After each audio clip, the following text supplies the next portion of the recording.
Ngajunu nilawalan Poelina ngayo imarwaraman and nganga Dangaba nyondo. So we're here quickly just talking about Dangaba because as the team leader and leader of the paper, we're collectively putting something together about what we learnt in terms of the cooperative inquiry method. So what I wanted to say was we had an opportunity to turn the camera on Edwin and I, and we had a little discussion, and we thought that as Indigenous people are always looking in, we wanted to look out. And so this is an opportunity for the researchers to reflect on their own learning.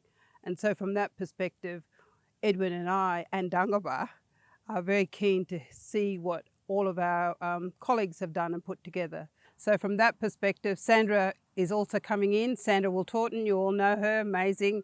She's going to talk about her reflections of her engagement, her experience, her relationship with Dangaba. So Galia Marble, thank you.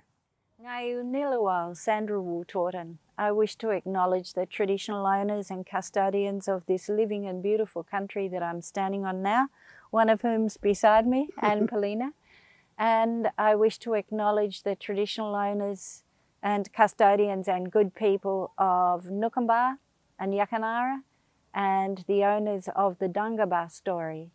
It has been a great privilege of mine to work with Anne and Edwin and all of the researchers to tell two stories in the story that's called Learning to Care for Dangaba. One story about the corporation, another story about learning to care for Dangaba. And I wish to acknowledge Edwin Lee Mulligan, who's a co-author on this paper. I was driving along in the car with Edwin recently, and he asked me if he wanted me to tell me the story about Dangaba. And so we stopped the car and Edwin showed me the stories, her body parts that you can see on the landscape. He showed me the termite mounds, which are in memory of the people who have died from Dangaba's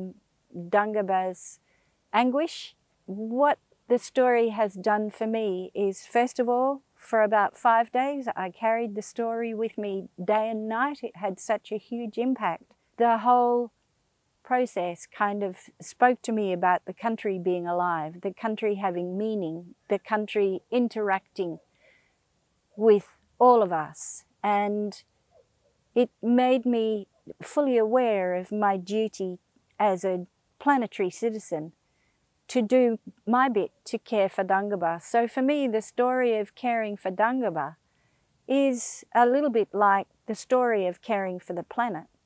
When we care for ourselves, we care for country, we're caring for Dangaba, we're caring for the planet. I'm standing here on Jojage, Kenyangehaga, and other nations' lands and waters.